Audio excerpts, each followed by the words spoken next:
I'll tell you a little bit about the irrational behavior, not yours, of course, other people's. After being at MIT for a few years, I realized that writing academic papers is not that exciting. I don't know how many of those you read, but it's not fun to read and often not fun to write, even worse to write. So I decided to try and write something more fun. And I came up with an idea that I will write a cookbook. And the title for my cookbook was going to be Dining Without Crumbs, The Art of Eating Over the Sink. And it was going to be a look at life through the kitchen. And I was quite excited about this. I was going to talk about a little bit about research, a little bit about the kitchen. We do so much in the kitchen, I thought this would be interesting. And I wrote a couple of chapters and I took it to MIT Press and they said, cute but not for us. Go and find somebody else. I tried other people and everybody said the same thing, cute, not for us. Until somebody said, look, if you're serious about this, you first have to write a book about your research. You have to publish something, and then you'll get the opportunity to write something else. If you really want to do it, you have to do it. So I said, I really don't want to write about my research. I do this all day long. I want to write something else, something a bit more free, less constrained. And this person was very forceful and said, look, that's the only way you'll ever do it. So I said, okay, if I have to do it, I had a sabbatical. I said, I'll write about my research if there's no other way, and then I'll get to do my cookbook. So I wrote a book on my research, and it turns out to be quite fun in two ways. First of all, I enjoyed writing, but the more interesting thing was that I started learning from people. It's a fantastic time to write because there's so much feedback you can get from people. People write me about their personal experience and about their examples and what they disagree and nuances. And even being here, the last few days, I've known really heights of obsessive behavior I never thought about, which I think is just fascinating. I want to tell you a little bit about irrational behavior, and I want to start by giving you some examples of visual illusion as a metaphor for rationality. So think about these two tables, and you must have seen this illusion. If I ask you what's longer, the vertical line on the table on the left or the horizontal line on the table on the right, which one seems longer? Can anybody see anything but the left one being longer? No, right? It's impossible. But the nice thing about visual illusion is we can easily demonstrate mistakes. So I can put some lines on, doesn't help. I can animate the lines, and to the extent you believe me I didn't shrink the lines, which I didn't, I've proven to you that your eyes were deceiving you. Now, the interesting thing about this is when I take the lines away, it's as if you haven't learned anything in the last minute. You can't look at this and say, okay, now I see reality as it is, right? It's impossible to overcome this sense that this is indeed longer. Our intuition is really fooling us in a repeatable, predictable, consistent way. There's almost nothing we can do about it aside from taking a ruler and starting to measure it. Here's another one. This is one of my favorite illusions. What do you see the color that the top arrow is pointing to? The brown, thank you. The bottom one? Yellow. Turns out they're identical. Can anybody see them as identical? Very, very hard. I can cover the rest of the cube up, and if I cover the rest of the cube, you can see that they're identical. And if you don't believe me, you can get the slide later and do some arts and crafts and see that they're identical. But again, it's the same story, that if we take the background away, the illusion comes back, right? There's no way for us not to see this illusion. I guess maybe if you're colorblind, I don't think you can see that. I want you to think about illusion as a metaphor. Vision is one of the best things we do. We have a huge part of our brain dedicated to vision, bigger than dedicated to anything else. We do more vision, more hours of the day than we do anything else. And we're evolutionarily designed to do vision. And if we have these predictable, repeatable mistakes in vision, in which we're so good at, what's the chance that we don't make even more mistakes in something we're not as good at? For example, financial decision making. Something we don't have an evolutionary reason to do, we don't have a specialized part of the brain, and we don't do that many hours of the day. And the argument is that on those cases, it might be the issue that we actually make many more mistakes.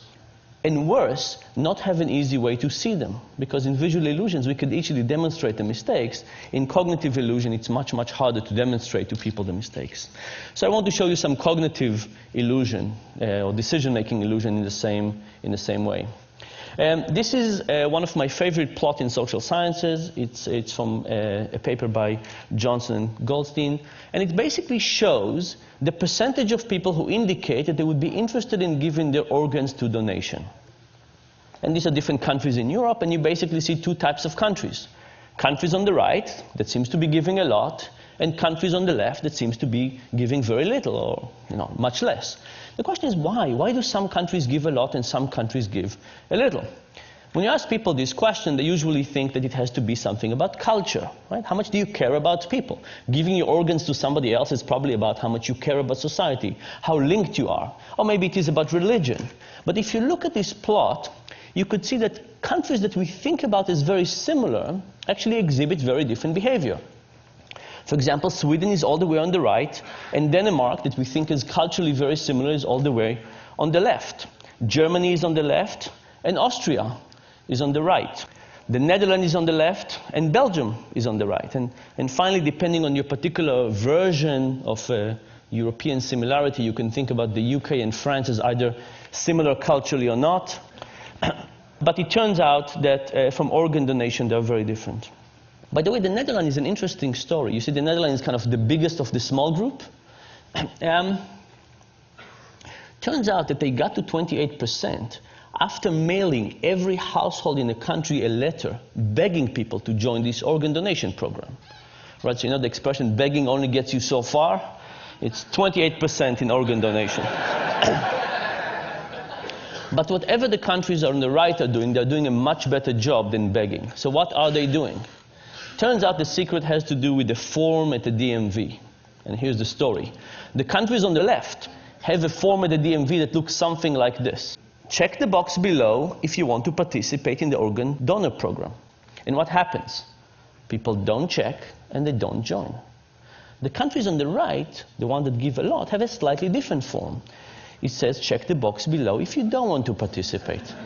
Interestingly enough, when people get this, they again don't check, but now they join the program. Now, think about what this means. You know, we wake up in the morning and we feel we make decisions. We wake up in the morning and we open the closet and we feel that we decide what to wear, and we open the refrigerator and we feel that we decide what to eat. And what this is actually saying that much of these decisions are not residing within us. They're residing by the person who's designing that form. When you walk into the DMV, the person who designed the form will have a huge influence on what you'll end up doing. Now, it's also very hard to intuit these results. Think about it for yourself. How many of you believe that if you went to renew your license tomorrow and you went to the DMV and you would encounter one of these forms, that would actually change your own behavior? Very, very hard to think that it will influence us, right? We can say, oh, these funny Europeans, of course it would influence them. But when it comes to us, we have such a feeling that we're in the driver's seat. We have such a feeling that we're in control and we are making the decision that it's very hard to even accept the idea that we actually have an illusion of making a decision rather than actual decision.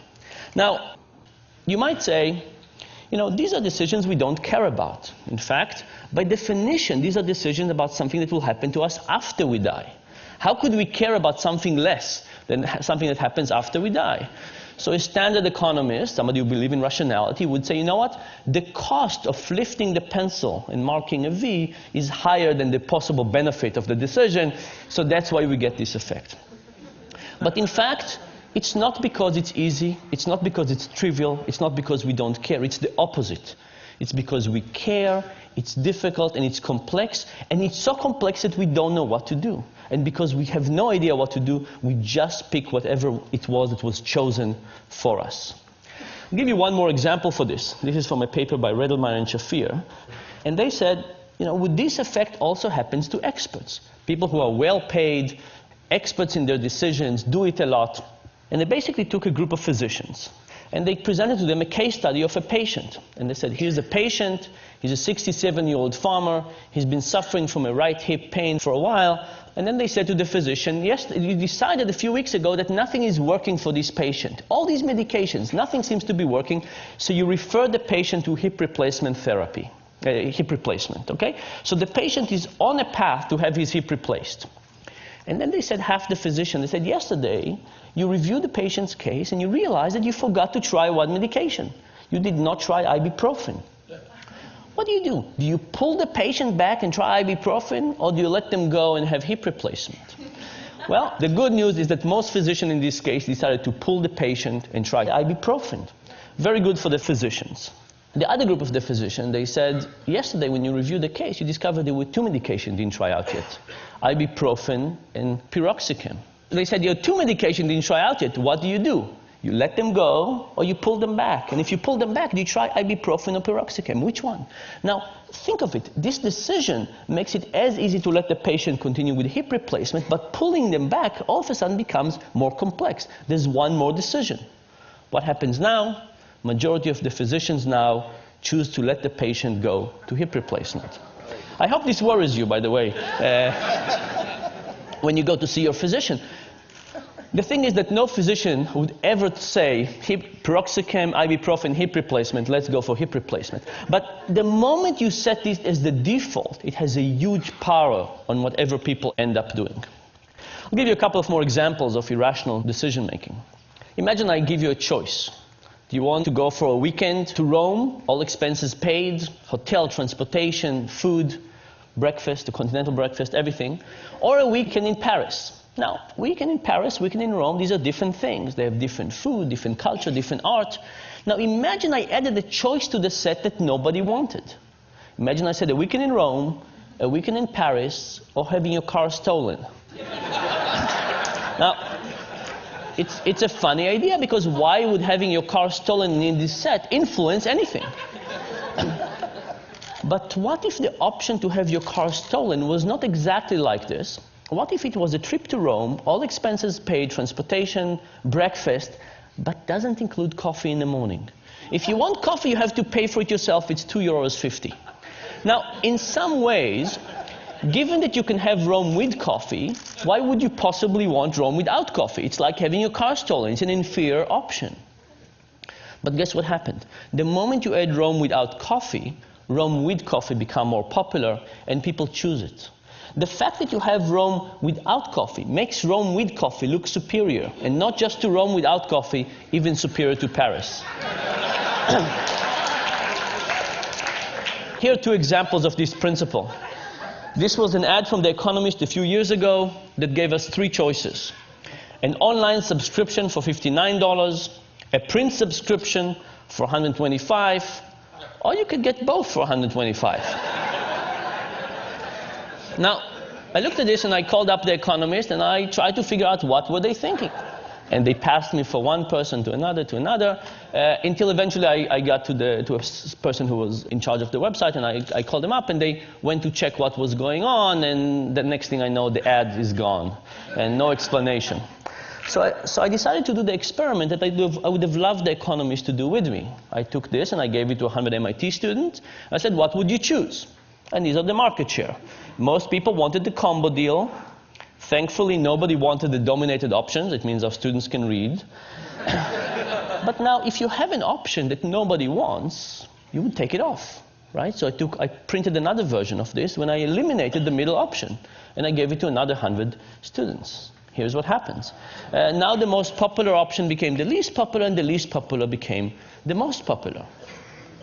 What was happening is that option that was useless in the middle was useless in the sense that nobody wanted it.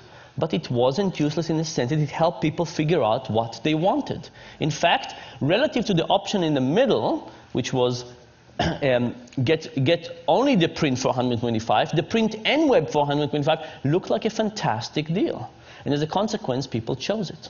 The general idea here, by the way, is that we actually don't know our preferences that well. And because we don't know our preferences that well, we're susceptible to all of these influences from the external forces, the defaults, the particular options that are presented to us, and so on. One more example of this. People believe that when we deal with physical attraction, we see somebody and we know immediately whether we like them or not, attracted or not. This is why we have these 4-minute dates. So I decided to do this experiment with people. I'll show you graphic images of people, not real people. The experiment was with people. I showed some people a picture of Tom and a picture of Jerry, and I said, who do you want to date, Tom or Jerry? But for half the people, I added an ugly version of Jerry. I took Photoshop and I made Jerry slightly less attractive. The other people, I added an ugly version of Tom. And the question was, will ugly Jerry and ugly Tom help the respective more attractive brothers? And the answer was absolutely yes. When ugly Jerry was around, Jerry was popular. When ugly Tom was around, Tom was popular. This, of course, has two very clear implications for life in general. If you ever go bar hopping, who do you want to take with you?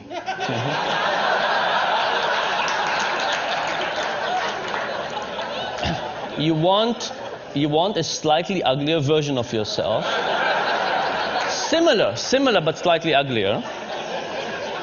And the second point, of course, is that if somebody else invites you, you know how they think about you.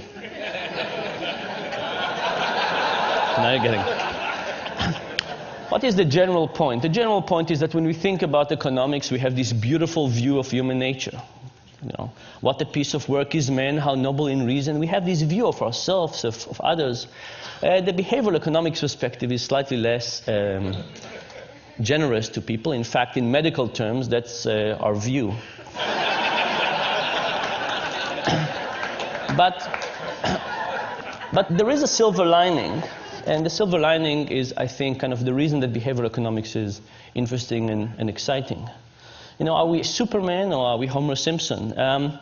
When it comes to building the physical world, we kind of understand our limitations. We build steps and we build these things that not everybody can use, obviously, but we build them. We understand our limitations and we build around it. But for some reason, when it comes to the mental world, when we design things like healthcare and retirement and stock markets, we somehow forget the idea that we're limited. And I think if we understood our cognitive limitations in the same way that we understand our physical limitations, even if they don't stare us in the face in the same way, we could design a better world. And that, I think, is the hope of this thing. Thank you very much.